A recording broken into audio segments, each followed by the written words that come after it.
All right, now we're getting to the nitty gritty. When people stop, or they're already stopped at the red light, and Jeff has got his sign. Remember the sign it says pens $1 each, 3 for 5. Okay, so she holds money out. He says some people actually bought a pen, but a lot of other people just said, "Well, here's $5. I don't want a pen." That's interesting, right? All right, now let's explain what's going on here.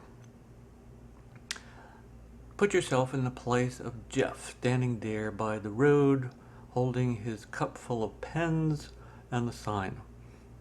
He's wearing, he said, blue jeans with paint on them, right? An old shirt and some kind of a beat up looking hat. And maybe he hadn't shaved in a couple days. You know, he's playing it up for effect. But the Jim Straw part of this, the Jim Straw law, says that if the people driving by didn't already own ink pens and know that their ink runs out and they will need a new pen, Jeff would not have made a dime, right?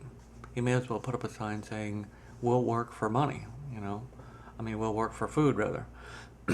But instead he's selling pens, and he knows that every motorist who drives by uses an ink pen.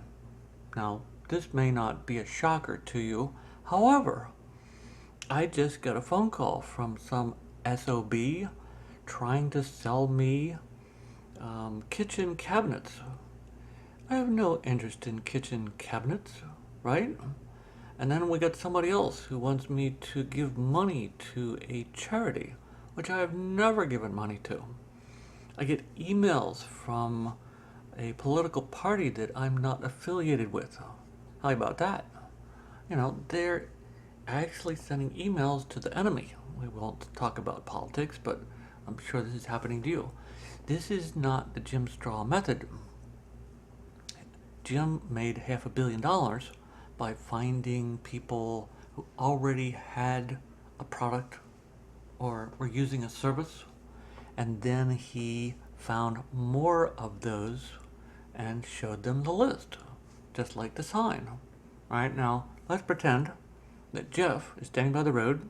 He's got his stuff and he's saying, "Clown noses, 2 for $1.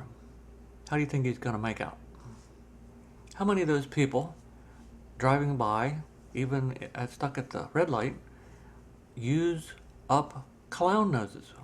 Well, I use that example because I buy them by the box, and yes, I use up clown noses, but that's me.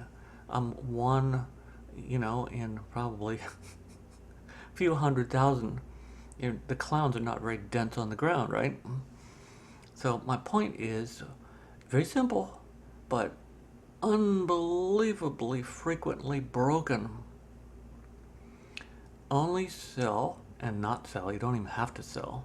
Only show your list of what you have to people who already have that item or product and want more. Is that too much to expect? Yes, it is. 8 out of 10 of the people that chase you and make you mad and frustrated and call you on the phone, even though you're on the call list, the no call list, that's me. I'm on the no call list, and I still get constant phone calls from people trying to sell stuff, even though they're not supposed to call me up. It's maddening. So I guess you could say this is sort of a labor of love, trying to educate people to avoid making the rest of the world mad by trying to sell them something they have no interest in, that they don't own. Please. All right, well, I'll get off my soapbox here, but next slide.